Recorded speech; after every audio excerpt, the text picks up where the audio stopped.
students, Hendra here, reminding you that after you've selected your topic or started to work through some topics for research, the next step is to dive into the resources. So this next little video is about how to do a Gale database search and how to change your bait, change your spot, refine your results, and find the most reliable and helpful resources for your project. Happy researching! Hello students, this is Mrs. Hendry, here to talk about one of my favorite things, research. You will always want to start by looking at the Learning Resource Center homepage, which has all sorts of resources, access to books, ebooks, and my favorite, databases.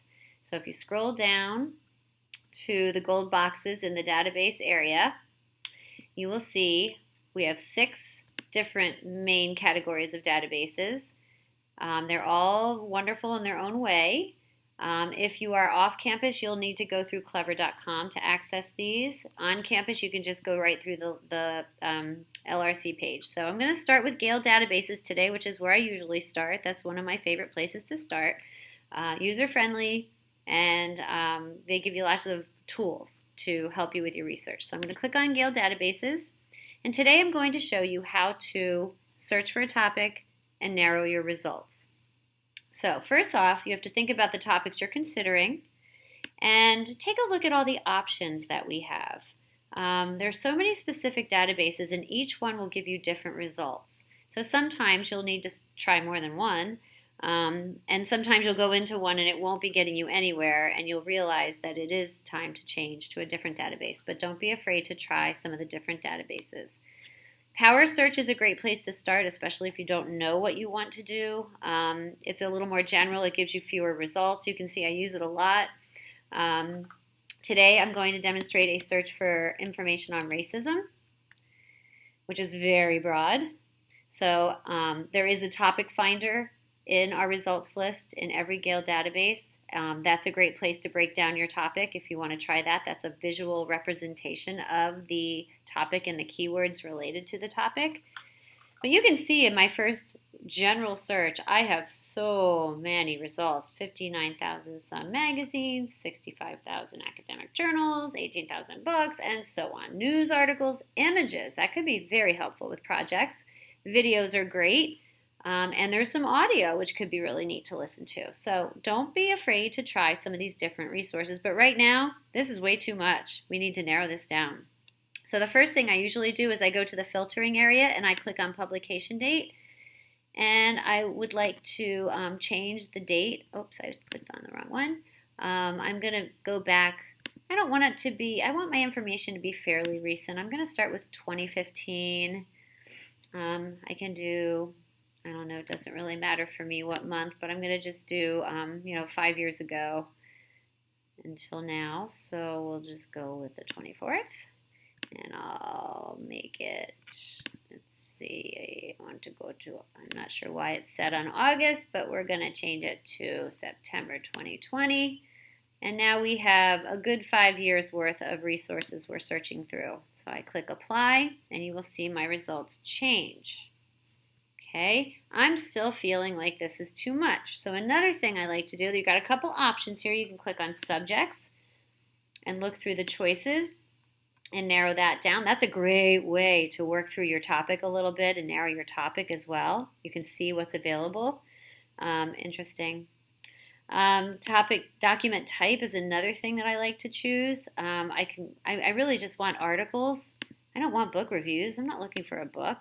An interview might be interesting, but I don't think I'm there yet. I think that would be for later in my research when I really want to narrow it down and try to find, or not narrow, but find more information on something I've already started. Right now I'm at the beginning of my process, so I want main ideas and broad articles. I don't really want viewpoints. There's so many choices here. A radio program could be really cool, but I'm just not ready for that yet. So as you can see, when you do start to narrow and use these filtering results, you do have to make sure to hit apply. Ooh, chronology. I just want to get that in there. That could be a timeline. That could be really helpful for me.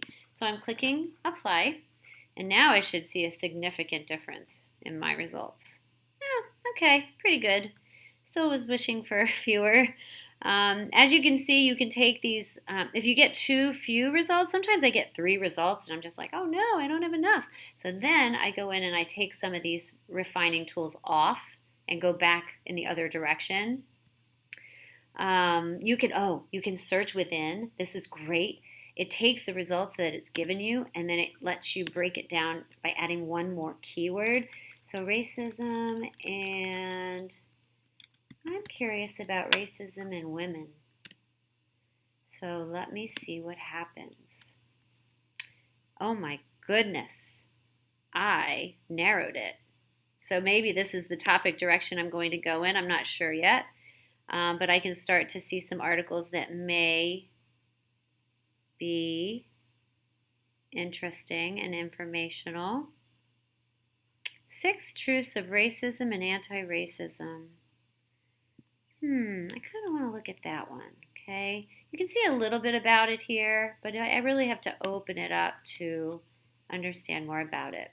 Okay, so you can get the idea here. Oh, once you view an article, if it isn't what you're looking for, or if you're still, after you use it, you want to look for something else, you can look at the Explore More Like This and other related articles. This can be fantastic.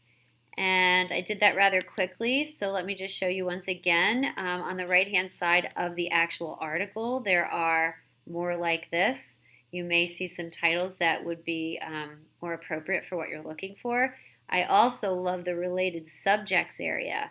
Here are some keywords I could use. I can just click on these to get the information, but I also can write those down on my list of keywords to use in the future in other databases. So that's the process for narrowing your results. It is a process. You'll need to spend a lot of time on this. Do not wait until the last minute to do the research.